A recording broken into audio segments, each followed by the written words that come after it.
নবীর দুশমনদের আল্লাহ নিজে কইছে জারস। ওমা আমি নি কইছি তারা আর দিকে চোখ কালা করি সাইকেললে কি বেগুন আর দিকে চোখ কালা করি সানকিললে। কোরআন শরীফ আর সামনে আছে, কোরআন শরীফের 29 পারা।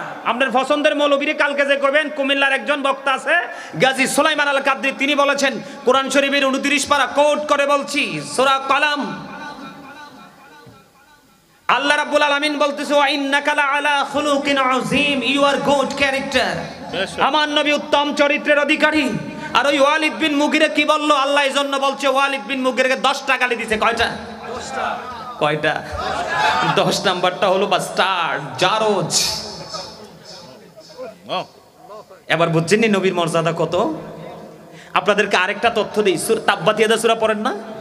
তাব্বাত ইয়াদা আবি লাহাবি ওয়া তাব। সূরা লাহাব, সূরা লাহাবের শানে নজুল, তার মানে ব্যাকগ্রাউন্ড ইংলিশে যেটাকে বলা হয় অবতীর্ণ হওয়ার কারণ। আপনি ব্যাকগ্রাউন্ডে ঢুকে দেখেন আবু লাহাব নবী দ্বীনের দাওয়াত দিচ্ছেন। আবু লাহাব 2 হাতে বড় পাথর তুলে নিল আমার নবীকে ধ্বংস করার জন্য। 2 হাতে পাথর উঠাইতে দেরি, আমার আল্লাহ ডাক দিয়ে বলে রে আবু লাহাব, তোর তো বদকিসমত, আমি তোর সব কিছু অভিশপ্ত করে দিলাম লাহাবের মাধ্যমে। আরে আলহামদুলিল্লাহ কোনা, কারণ ফায়সালা না নবীর পক্ষে আইছে। ফায়সালা কার পক্ষে আইছে? আপনার আমার রাসূলের পক্ষে আইছে না? এই জায়গায় নাউজুবিল্লাহ কইতাম না আর কি, আলহামদুলিল্লাহই কমু। খুশি হইছি না? নবীর দুশমনরা আল্লাহ পানিশমেন্ট দিছে। সুবহানাল্লাহ কর না? আর জোরে, আর একটু মহব্বতে। আমার বাসাটা বেশি দূরে নেই, চকবাজার, আলী মাদ্রাসার সাথেই।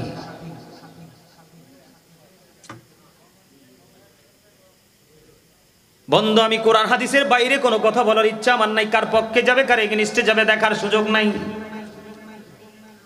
কারণ বেঈমান কাফের মুশরিক অনন্তকাল থাকবে জাহান্নামে। ক্লাসিফাই হবে শুধু মুসলমানের। কি ডিসটেন্স, বৈষম্য তৈরি হবে শুধু মুসলমানের। ৭৩ দলের মধ্যে ৭২টাই যাবে জাহান্নামে, আর একটা দল মাত্র যাবে জান্নাতে। সেই দলের নাম হলো আহলে সুন্নাহ ওয়াল জামাত ইজ দ্য বেস্ট পার্টি। সুন্নি জামাত হলো শ্রেষ্ঠ দল, ওই দলের জন্যই জান্নাত বরাদ্দ। জোরে জোরে কন্না সুবহানাল্লাহ, আর জোরে বলেন সুবহানাল্লাহ।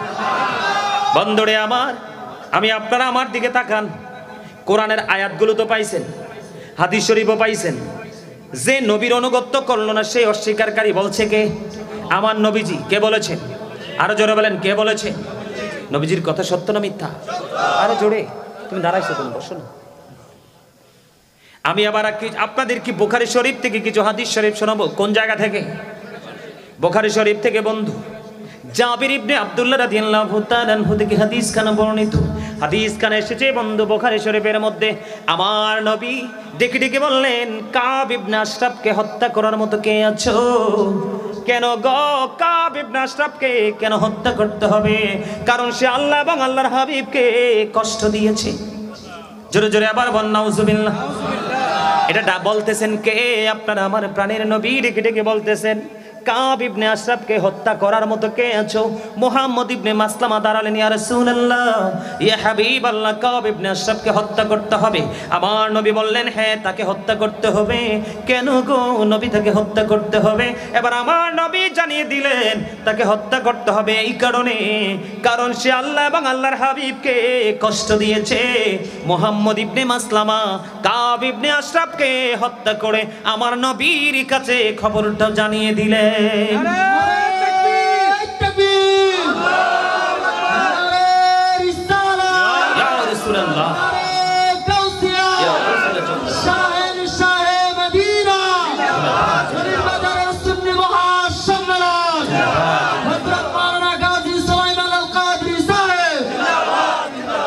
আরে অলির বাজারের পক্ষ থেকে লাল গোলাপ শুভেচ্ছা কসনা দিবাড়া। আমি কুমিল্লার দেখে নেই, অন্তত দেখলাম দূরের আইলে একটা জান দিয়ে লাইতা, এর লাগে কাছে প্রোগ্রামে যাই না, লাল গোলাপ শুভেচ্ছা দিতে চায় না হুজুর।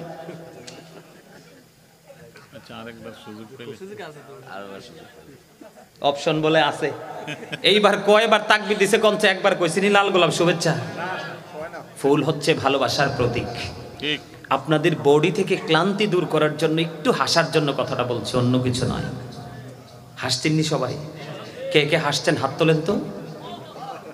নারে তাকবীর, নারে রিসালাত, নারে গাউসিয়া, আহলে সুন্নাত ওয়াল জামাত, ওলির বাজারের পক্ষ থেকে হযরত মাওলানা কাজী সুলাইমান আল কাদরী সাহেব মাহফিল কমিটির পক্ষ থেকে। এবার আরেকটা কইতাম নি, কইতাম খুঁজলে যদি খোদা পাওয়া যায়, ফুল তো নাথিং জিনিস, ঠিক নেই? আরো জোরে কর। দেখেন না সবাই কেমনে হাসতাছে, তাদের হৃদয়ে ভালোবাসা উদয় হয়েছে, ঠিক না?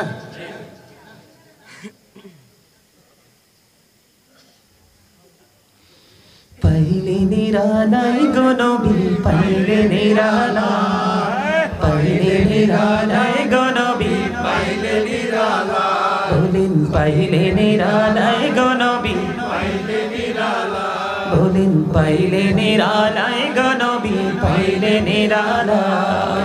দুই কদমে চুমু খাবো, দুই কদমে চুমু খাবো, চরণে ধুলি মাখবো গায়ে, পাইলে নিরালাই গো নবী, পাইলে নিরালাই, পাইলে নিরালাই গো নবী, পাইলে নিরালাই, আরে পাইলে নিরালাই গো নবী, পাইলে নিরালাই। আমার নবী কত দূরে, লোহিত সাগরের তীরে, বলেন আমারে আমারে নবী কত দূরে, লোহিত সাগরের তীরে, রে মদিনারি সোনার গড়ে, মদিনারি সোনার গড়ে আছেন তিনি সর্বদাই, পাইলে নিরালাই গো নবী, পাইলে নিরালাই। জোরে জোরে কন্যা মারহাবা, আর জোরে। ভাল লাগছে? প্রেমের হৃদয়ে প্রেমের কি হয়েছে? উদ্রেক হয়েছে। মারহাবা বলেন না? বন্ধুরে আমার, নবীর সাথে দুশ্মনী করেছে আল্লাহ এবং আল্লাহর হাবিবকে কষ্ট দিয়েছে। আল্লাহ রাব্বুল আলামিন অর্ডার করতে দেরি রে, কাব ইবনে আশরাফকে মুহাম্মদ ইবনে মাসলামা হত্যা করে আমার নবীর কাছে খবরটা জানিয়ে দেয়। জোরে জোরে বলুন না সুবহানাল্লাহ। বন্ধুরে আমার, বাররা ইবনে আজিব রাদিয়াল্লাহু তাআলা আনহু থেকে হাদিস খানা বর্ণিত। এই হাদিস খানাও এসেছে বন্ধু বুখারী শরীফের মধ্যে। আমার নবী ডেকে ডেকে বললেন, আবু রাফে নামক ইহুদিকে হত্যা করার মতো কে আছো? ও বন্ধু, আবু রাফে নামক ইহুদি বসবাস করতো কোথায়? ওই হিজাজ ভূমিতে ছিল তার দুর্গ। আব্দুল্লাহ ইবনে আতিককে দলের লিডার সেনাপতি বানিয়ে আরো সঙ্গী দিয়ে তিনি পাঠিয়ে দিলেন আমার নবী আবু রাফে নামক ইহুদিকে হত্যা করার জন্য। কারণ কি? সে আল্লাহ এবং আল্লাহর হাবিবকে কষ্ট দিয়েছে, যারা কষ্ট দিয়েছে তাকে সে সমর্থন দিয়েছে। জোরে জোরে কন্যা নাউজুবিল্লাহ। এবার বন্ধু আব্দুল্লাহ ইবনে আতিক রাদিয়াল্লাহু তাআলা আনহু ধীরে ধীরে ধীরে ধীরে হাঁটি হাঁটি পা পা করে বন্ধু হিজাজ ভূমিতে চলে গেল। হাদিস শরীফ প্রমাণ করে হিজাজ ভূমির মধ্যে কদমটা দেওয়ার পরে এবার তিনি চাইয়া দেখলেন, ও বন্ধু, সূর্য তার আপন গন্তব্যে চলে যাচ্ছে, সূর্য আপন গন্তব্যের দিকে চলে যাচ্ছে, অন্ধকার ডানা মেলে দিচ্ছে, পৃথিবী অন্ধকারাচ্ছন্ন হয়ে যাচ্ছে। এখন তিনি চিন্তায় পড়ে গেলেন বন্ধু। খোঁজ করতে করতে করতে করতে বন্ধু আবু রাফে নামক ইহুদির ঘর পর্যন্ত পৌঁছে গেল। অন্ধকার, অন্যান্য মানুষের মাঝে তিনি শয়ন কক্ষে শুয়ে আছেন বন্ধু। তার মানে অন্য মানুষ বলতে তার আপন পরিবার পরিজন সন্তানদের মাঝে শুয়ে আছেন। এবার আব্দুল্লাহ ইবনে আতিক তার সঙ্গীদেরকে একটি স্পটে তিনি বললেন, তোমরা ওয়াইট করো, এখানে অবস্থান করো, আমি সেই সমস্যার সমাধান অবসান ঘটাবো আজকে। এবার তিনি চলে গেলেন, ডাক দিয়ে বললেন, আবু রাফে। এই কথা বলতে দেরি এবার আবু রাফে নামক ইহুদি বললেন, কে রে আমাকে ডাক দিল? আব্দুল্লাহ ইবনে আতিকের উদ্দেশ্য ছিল তাকে নিশ্চিতভাবে চিনা। বন্ধু যখন সে আওয়াজ দিল, ও বন্ধু আব্দুল্লাহ ইবনে আতিক যখন চিনতে পারলেন তাই আবু রাফে নামক ইহুদি, যিনি আল্লাহ এবং আল্লাহর হাবিবকে কষ্ট দিয়েছে, অন্যরা যখন কষ্ট দিত তাদেরকেও সমর্থন দিত, তখন তিনি উন্মুক্ত তরবারি দিয়ে তাকে হত্যা করে পৃথিবী থেকে বিদায় করে খবর আমার নবীর কাছে জানিয়ে দিয়েছে। জোরে জোরে বলুন না সুবহানাল্লাহ। বন্ধুরে আমার, হযরত আনাস রাদিয়াল্লাহু তাআলা আনহু থেকে হাদিস খানা বর্ণিত। হাদিস খানা এসেছে বন্ধু বুখারী শরীফের মধ্যে। আমার নবী জানিয়ে দিয়েছেন অত্যন্ত ভয়ঙ্কর একটা খবর। আমার দিকে তাকান বন্ধু, নবীর সাথে বেয়াদবি আল্লাহ রাব্বুল আলামিন একটা সেকেন্ডের জন্য সহ্য করে না। এবার বন্ধু একজন খ্রিস্টান, ওর আগেরটা ছিল কি ইহুদি, এবার একটা কি খ্রিস্টান। সেই খ্রিস্টান থেকে মুসলমান ধর্ম গ্রহণ করলো, মুসলমান হলো। মুসলমান হওয়ার পরে হাদিস শরীফের মধ্যে সে সূরা বাকারা, সূরা আলে ইমরান তেলাওয়াত করলো। তেলাওয়াত করতে করতে করতে করতে আল্লাহ তার মর্যাদা বাড়িয়ে দিল। আমার নবীর ওহী লেখার দায়িত্ব সে পেয়ে গেল। বন্ধু নবীজির ওহী লিখতে লিখতে লিখতে লিখতে হঠাৎ করে একদিন সে তার ধর্মে ফিরে গেল, আবার খ্রিস্ট ধর্মে। জোরে জোরে কন্যা নাউজুবিল্লাহ। বন্ধুরে আমার, একটু লক্ষ্য করে গুরুত্ব দিয়ে শুনবেন। যখন তিনি তার ধর্মে আবার ফিরে গেল রে, যাওয়ার পরে আবার মানুষের কাছে বলে বলে বেড়াচ্ছে নবী মুহাম্মদ কিছুই জানতো না, আমি যেইটুকু লিখে দিতাম শুধু সেইটুকুই জানতো। জোরে জোরে কন্যা নাউজুবিল্লাহ। আপনারা বলেন এটা কি বেয়াদবি কিনা, গোস্তাকি কিনা, নবীর শানে আঘাত কিনা? বন্ধুরে আমার, ওই যে বললাম ছোট্ট একটা আঘাত আল্লাহ সহ্য করে না।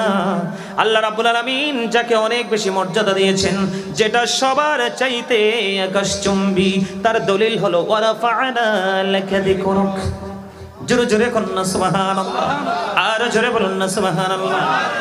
অলির বাজারের মানুষ, আমার ভাই, আমার বাবারা, আমার যুবক বন্ধুরা, মা বোনেরা, ঘরে ঘরে ছোট্ট ছোট্ট চটি বই নিয়ে যায় আমার নবীকে অসম্মান করার মতো বই। কথা বলেন না কেন? বড় বড় শায়েকের বিবিদেরকে রাস্তায় ছেড়ে দিয়েছে, কিন্তু শায়েক লগে নাই। এরা কতটা বুদ্ধিমান! শায়েকের সঙ্গী যদি না থাকে রে, শায়েক যদি লগে না থাকে, ওই বিবি অন্যত্রে যাওয়া টোটালি হারাম। তিনটা পুরুষ ছাড়া নারী একা বের হতে পারবে না, একা একা বন্ধু ভ্রমণ করতে পারবে না, কারণ নারীরা ঘরের বাইরে কখনোই নিরাপদ নয়। ঠিক কিনা বলে? চটি চটি বই নিয়ে বন্ধু শায়েকদের লেখা বের হয়ে গেছে, মা বোনদের ইজ্জত নষ্ট করতেছে, মা বোনদের ইমানকে নষ্ট করতেছে। নবীজিকে ছোট করে করে যত নিম্ন শব্দ ইউজ করা যায়, এটা হলো নবীর সাথে বেয়াদবি বন্ধু। নবীকে ভালোবাসা ফরজ, নবীর ইজ্জতের চাদর ধরে টান দেওয়া কুফরি। যিনি নবীর ইজ্জতের চাদর ধরে টান দিবে, নবীর শানে আঘাত করবে, তিনি আর মুসলমান থাকে না। জোরে জোরে কন্যা ঠিক না বেঠি? আর বন্ধু হৃদয় খুলে শোনো, এবার কি করলেন? তিনি ঘুরছে আর মানুষের কাছে বলে বলে বেড়াচ্ছে নবী মুহাম্মদ কিছুই জানতো না, আমি যেইটুকু লিখে দিতাম শুধু সেইটুকুই জানতো। বন্ধু বলতে বলতে বলতে বলতে তার সীমানা ক্লোজ হয়ে গেল। সীমানা যখন ক্লোজিং হয়ে গেল, এবার তিনি ইন্তেকাল করলো। ইন্তেকাল করার পরে বন্ধু, খ্রিস্টানরা কিন্তু মরার পরে দামি কাফন, দামি কাঠ দিয়ে কিন্তু কফিন বানানো হয়। কফিন বানিয়ে মাটিতে তাদেরকে দাফন করা হয়।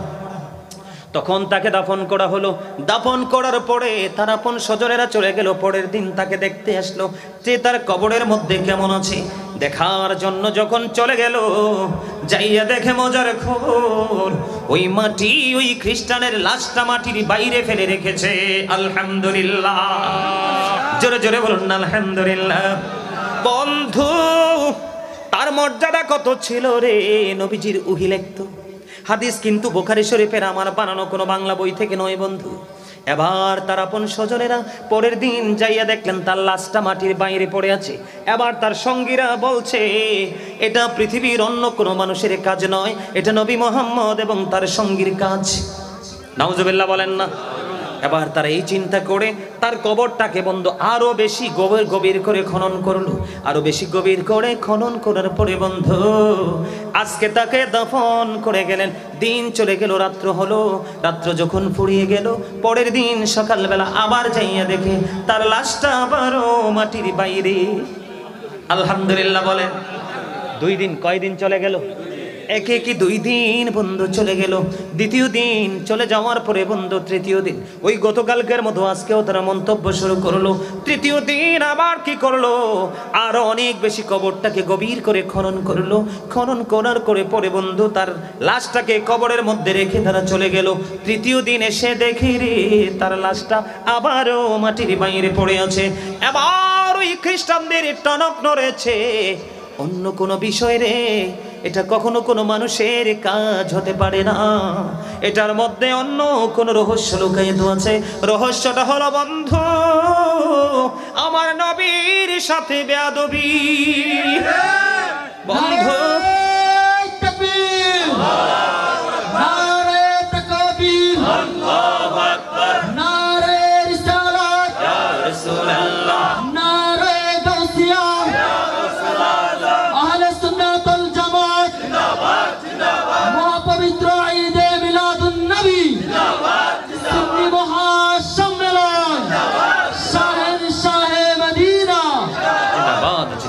আলহামদুলিল্লাহ বলে। একে একে 3 দিন থেকে কবরে দাফন করা হলো, মাটি গ্রহণ করলো না। আমি আপনাদেরকে আরেকটু খবর মেসেজ দেব বন্ধু, ইমানকে টেকসই করার জন্য পৃথিবীর যত বড় ঝড় আসুক না কেন, আমার নবীর ইজ্জতের চাদর যেন আপনার কাছ থেকে কেউ নিতে না পারে। আমার নবীজিকে বলে নাকি আমাদের মতো, আর নবীজি বলতেছে ক্বালা আইয়ুকুম মিসলি, তোমরা কে আছো আমার মতো? কেউ তো হাত উঠাই এবার দুঃসাহস নাই, ঠিক না বেঠিক? আরো জোরে কয় না? নবীজি আমাদের মতো? 1969 সনে নীলার মস্ট্রং 50 লক্ষ কোটি ডলার ব্যয় করে চাঁদের দেশে গেল 2 বন্ধু নিয়ে, বিন্দু পরিমাণ বালুকণা নিয়ে ফিরে আসলো। পৃথিবী অলি বাজারে মানুষ তোমরা শুনে রেখো, গবেষক রেস্ট্রোনমাররা গবেষণা করে বের করেছে পৃথিবী থেকে চাঁদ মাত্র 1,40,000 মাইল দূরে। আপনার আমার প্রাণের নবী ইশারা করতে দেরি রে, চাঁদটা 2টা টুকরা হইতে দেরি হয় না। হযরতে আলী রাদিয়াল্লাহু তাআলা আনহু তিনি বললেন, বন্ধু আমি একদিন মক্কায় নবীজির সঙ্গী হলাম, সফর হলাম। সঙ্গী যখন হলাম সফর করতে শুরু করলাম। সফর করতে করতে করতে করতে আমি চাইয়া দেখলাম ওই যে পাথরগুলো মানুষের পায়ে পদদলিত হচ্ছে, পাথরগুলো নবীজিকে সালাম জানাচ্ছে। ও বন্ধু, ডানে বামের বৃক্ষগুলো আমার নবীকে সালাম জানাচ্ছে। আমি আলী সেই সালামের জবাব নিজের কানে শুনেছি।